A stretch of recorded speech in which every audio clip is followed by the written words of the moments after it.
Este podcast é uma realização do Programa de Pesquisa e Enriquecimento Curricular do CET Vasco Coutinho, em parceria com a Insight Incubadora.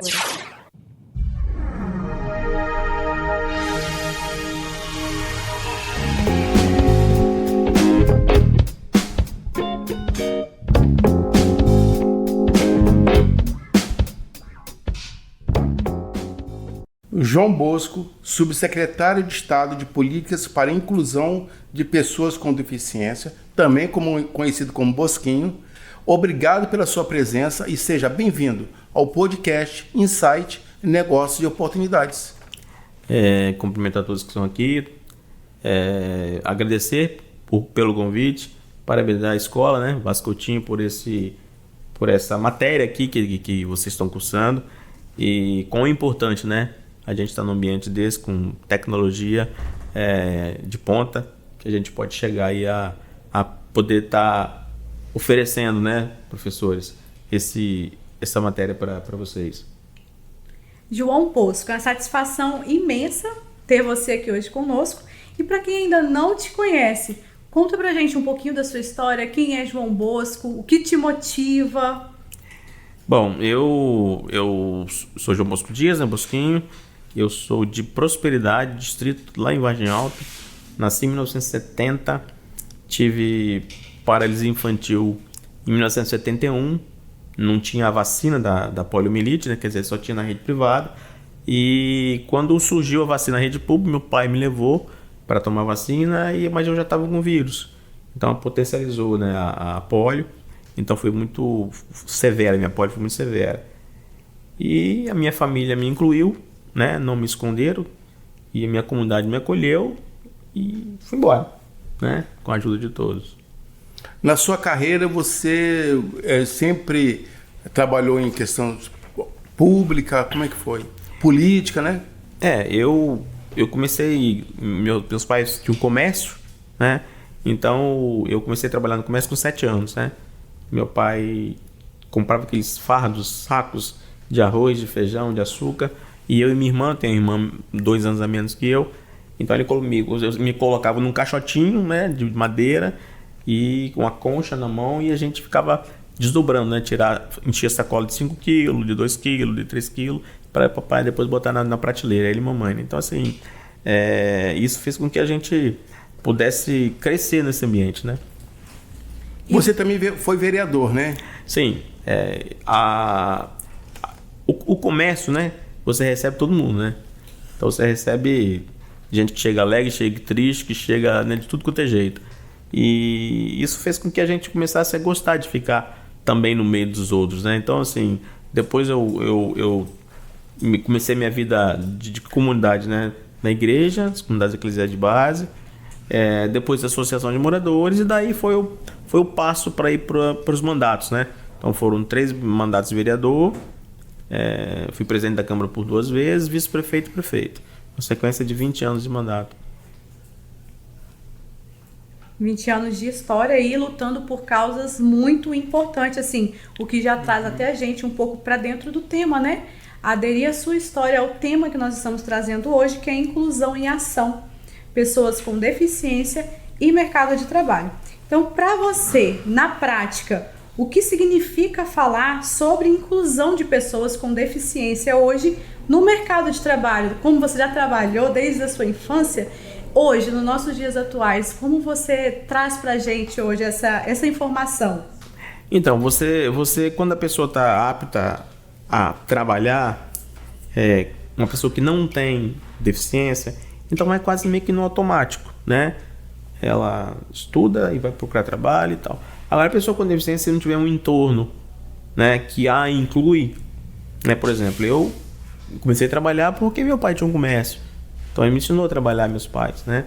Agora, se você não tiver um ambiente no entorno que não te dê a possibilidade, por exemplo, se eu moro num morro e não tem como eu descer esse morro sozinho para ir na escola, se não tiver alguém que me ajude, como é que eu vou lá? Como é que eu vou aprender para depois trabalhar? Então tem uma certa especificidade que cada uma pessoa com deficiência tem, que tem que ser observada, e a comunidade, que aí eu falo todos, né? Não só os governos, mas a comunidade, ela tem que estar preparada ou tem que ser preparada para poder estar no dia a dia com essas pessoas. Bosquinho, vamos falar um pouquinho de mercado de trabalho para pessoas com deficiência. Na verdade, também tem uma coisa, né? O certo é falar pessoas com deficiência, né? E não pessoas deficientes. Explica um pouquinho para a gente sobre isso. A ideia é falar pessoas com deficiência, né? Que todos nós somos pessoas, né? Umas de cabelo cacheado, né? Outras de cabelo mais liso, outras de pele morena, outra mais clara. Então nós somos pessoas. E deficiências são uma especificidade de cada um, né? Um tá na cadeira de roda, igual eu tô, o outro não escuta, o outro não enxerga, e por aí vai. O outro tem alguma dificuldade intelectual, e por aí vai. Então são pessoas, mas são pessoas. Não deixam de ser pessoas porque tem algum tipo de deficiência. Então, assim, para muitas vezes falava pessoa com excepcional,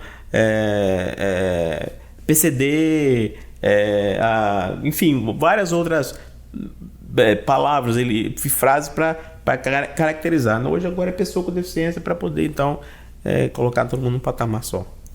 E sobre o mercado de trabalho para pessoas com deficiência, como é que você tem visto? E tem uma lei de cotas sobre isso, né? A exclusão, né? A gente fala de inclusão porque tem exclusão. Quando você precisa de incluir, e muitas vezes sei que tem um tese que muitas vezes na marra, né?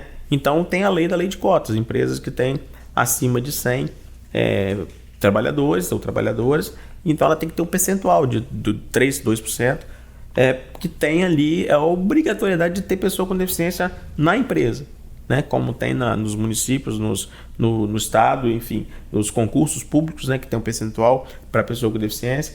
Então a lei, a sociedade, por ela excluir, né? Naturalmente, né?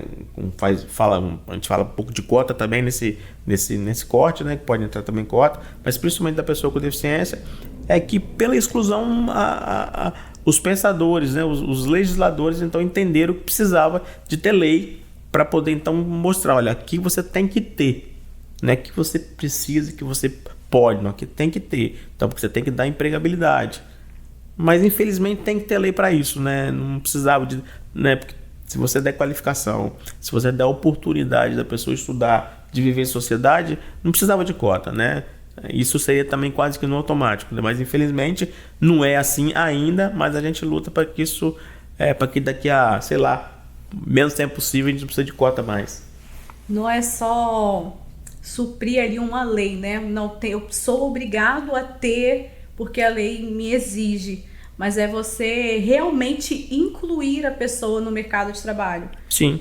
Como que você vê isso hoje em dia? Você vê que realmente existe essa inclusão ou ainda existe aquela dificuldade de realmente incluir, de acolher, de colocar essa pessoa que tem uma determinada limitação em algo para trabalhar ali, para fazer parte do corpo corporativo, de estar ali na frente de trabalhos legais, né?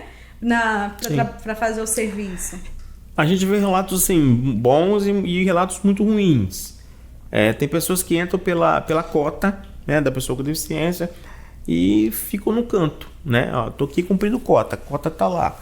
Então a pessoa que está do lado dele, o colega de trabalho dele, não enxerga como uma pessoa, mas enxerga ele como uma cota. A empresa que contratou não enxerga ele como um funcionário, enxerga ele como uma cota. Então ele fica ali, né? Do jeito que ele entrou, aí ninguém se preocupa com se ele precisa de passar, onde precisa passar, se o banheiro da empresa está adaptado para ele, se os sinais, se tem piso tátil, né? Para poder identificar onde ele está. Então assim, não é simplesmente você ter a cota, né? Que eu acho assim, se nós fôssemos uma sociedade justa, não precisaríamos de cota. Mas já que, né, não precisamos de ter a cota, no mínimo a empresa e as pessoas que trabalham no entorno dessa pessoa tinham que entender o que essa pessoa é, porque é uma pessoa.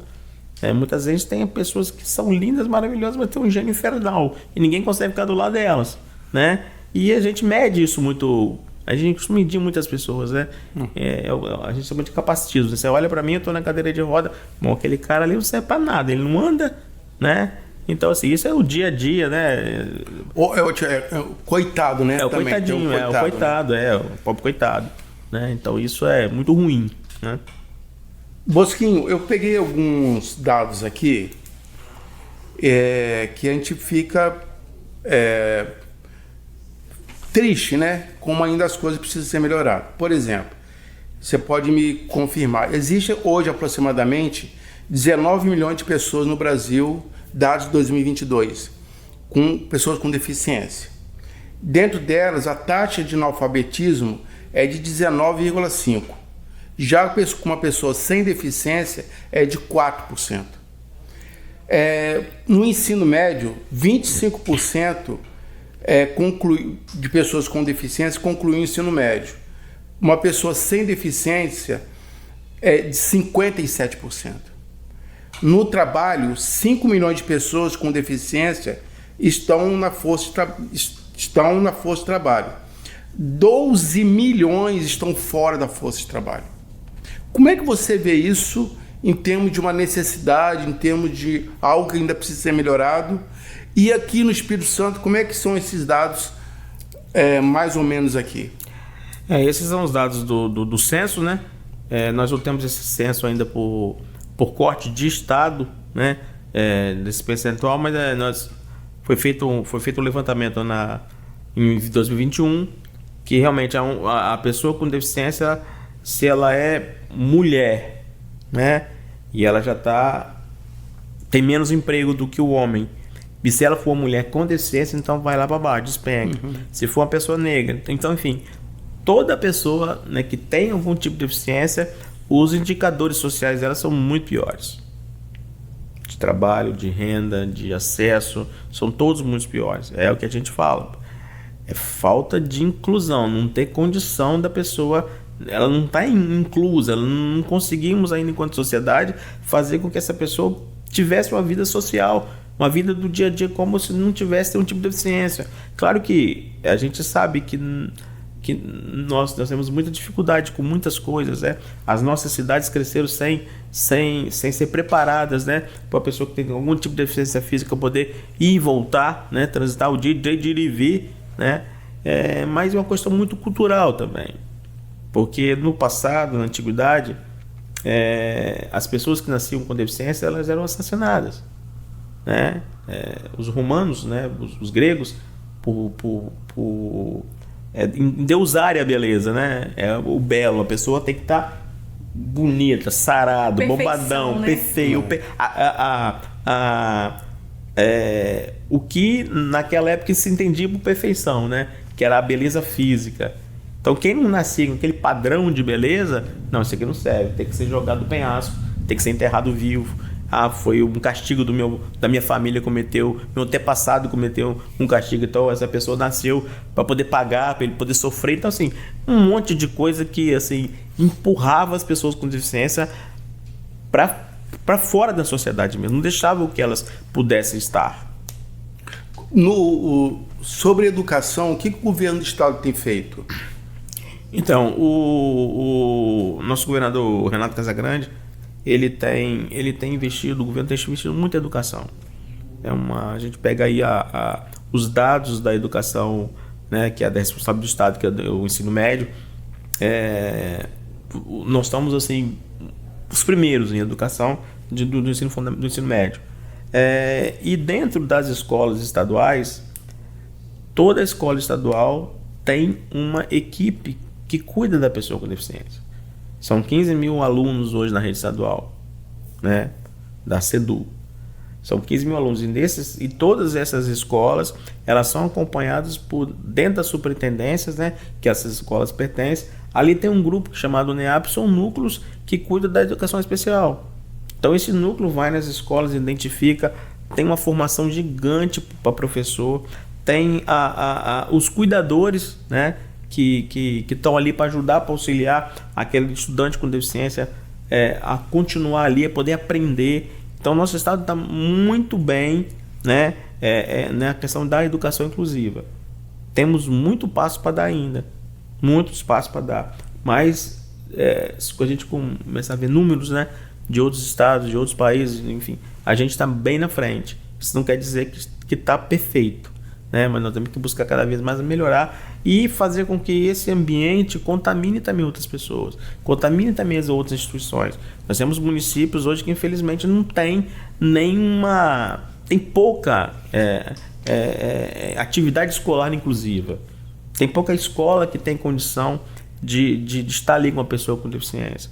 Talvez o prédio é maravilhoso, é bonito e tal, mas o material humano, a pessoa não está qualificada, o material didático não é qualificado para a pessoa estar ali. Então, assim, a gente perde muito nesse quesito de educação em relação a essas coisas. E o envolvimento também da comunidade escolar para essa pessoa, né? Pois é, a inclusão, ela depende de quê? Depende de todo mundo, né? Se chega numa escola que é um ambiente, né, de convivência de adolescente, de criança e adolescente, se eles também não tiverem, se nós, enquanto pais e profissionais, não mostrarmos para ele que ali todo mundo é igual, né, eles já vão, né, sair dali assim, talvez intelectualmente bem, mas enquanto pessoa não vão sair legal, porque vão sair alimentando ele algum tipo de preconceito de um colega, por exemplo, que não consegue jogar bola com ele, né? Então é uma coisa que tem que estar todo mundo junto, e ninguém faz nada sozinho, né?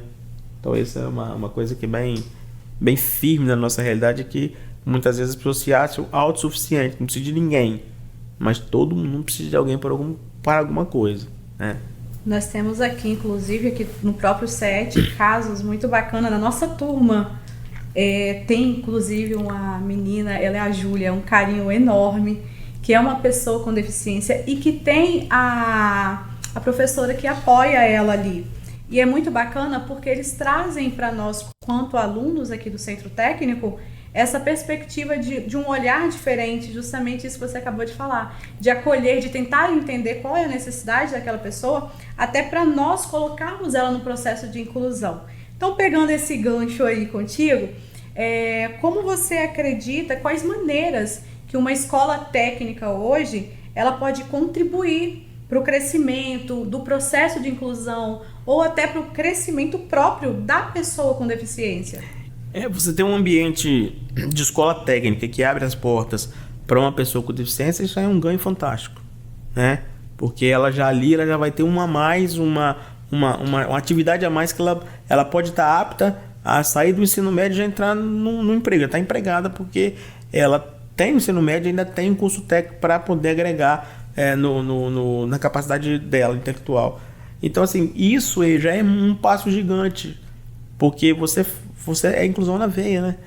A pessoa já sai ali e fala, não, eu sou capaz, eu não tenho que ser testado, eu já sei fazer. Claro, a gente aprende todo dia, né? Sim. Mas eu sei fazer, eu posso fazer. Então, ter uma pessoa com deficiência nesses ambientes, além de você ver com que ela vai poder cuidar da vida dela sozinha, né? Você também aprende a ter a solidariedade, ser solidário, a você ter carinho, você ter empatia pelas outras pessoas, independente de como elas são. É uma situação até que essa própria professora ela trouxe para nós numa época. Converse com ela como uma pessoa normal, porque ela é uma pessoa, igual Sim. Você abriu esse bate-papo. E às vezes existem pessoas que acabam levando, vamos falar no mínimo, vamos falar, tadinha, coitadinha, não vamos ser... Não, ela é uma pessoa com capacidade que consegue fazer. A linguagem, talvez, que vai ser falada para ela é diferente, mas isso traz até a questão do respeito mútuo. Quando eu te entendo e eu consigo ali conversar com você Sim. na mesma linguagem, respeitando. Eu acho isso muito legal, né, Nelson? Muito legal. E tem outros também que tem, assim, a evolução dessas pessoas no sentido, assim, né, de envolvimento é muito interessante. Nos ensina muito. A pessoa com deficiência, quando ela consegue se emancipar, não sozinha, né? Ninguém emancipa sozinho. Mas quando ela consegue expressar, ela acaba sendo luz para as outras também, né? Pô, eu ouço isso de vez em quando, mas nossa, você é um herói. Não sou nada disso. Eu sou uma pessoa, né? Uma pessoa, a minha deficiência poderia estar, eu estar em outra condição? Poderia. Mas o meu entorno não deixou que isso acontecesse comigo. Claro, eu fiz a minha parte também, né? Lógico. Mas, então a gente tem que ir ajudando um ou outro sempre. Nós precisamos de ter esse momento, porque senão, o que vale estar aqui, viver, sei lá, 40, 60, 80 anos, 100 anos, não sei. E aí, o que você fez nesse tempo? Né? O que você plantou, né? Pois é. As pessoas que passaram por você, o que elas te marcaram? O que você fez para essas pessoas?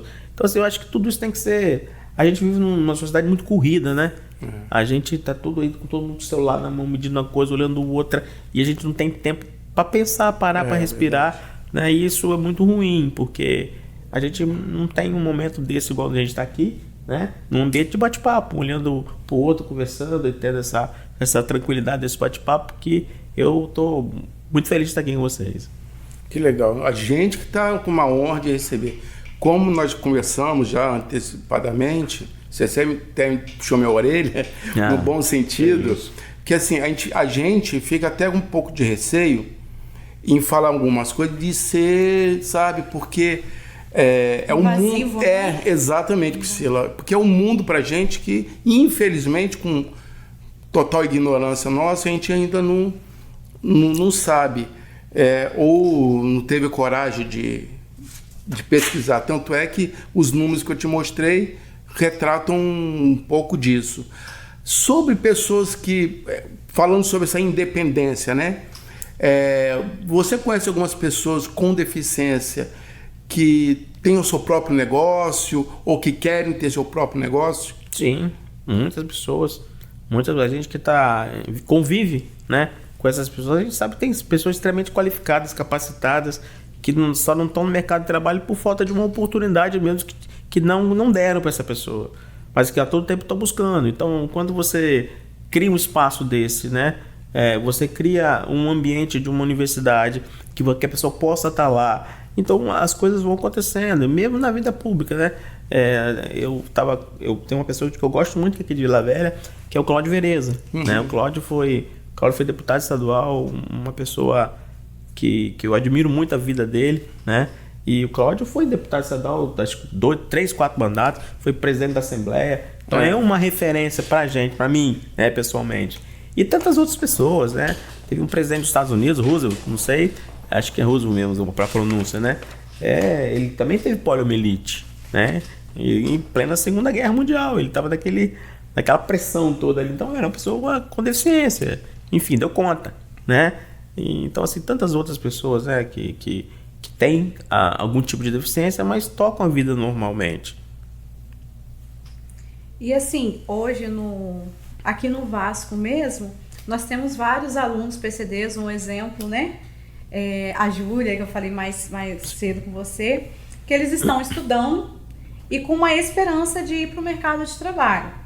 Então, qual mensagem hoje, com toda a sua bagagem, com toda a sua história, de onde você chegou, né? Qual mensagem que você deixaria para essas pessoas?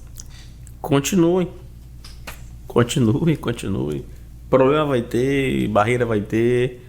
Não só para elas, né? Para tantas outras pessoas. Mas, assim, tem muita gente que é deficiente, que devido a um ambiente hostil, acaba tendo um preconceito maior que a outra pessoa. Por exemplo, eu vou chegar num lugar e vou estar com medo de chegar lá e de não ser tratado como um ser humano. Mas se eu não for lá, eu não sei se isso vai acontecer. De repente eu vou chegar lá e não vai acontecer. Então, assim, a gente... Eu fui ensinado assim, né? Você é uma pessoa normal. Então você pode ir onde você quiser. A pessoa com deficiência pode estar onde ela quiser, né? Ela pode ir onde ela quiser. Ela pode ir na igreja, ela pode ir no boteco, ela pode fazer o que ela quiser, né? Que é uma pessoa. Então, assim, não desista. Estudar é fundamental. A gente tem que ter conhecimento. Conhecimento é uma coisa que ninguém tira da gente. Pode acabar com a vida da gente, assim, mas o conhecimento ninguém tira da gente. O conhecimento é uma coisa que a gente leva para a vida toda. Então, estudar, se qualificar, ser uma boa pessoa, procurar as coisas boas e vai embora. Tenho certeza que vai. Bosquinho, a nossa vontade, com certeza, da Priscila, da Érica, aqui também está aqui o Caio, eu estou emocionado. Que bom. Te ouvindo aqui por muito tempo, porque... Eu gosto de falar, hein? Cuidado. Muito tempo. Então, assim, a gente quer agradecer muito a você. A gente quer Muito obrigado, nos ensinou bastante e a gente quer convidar você outra vez, né?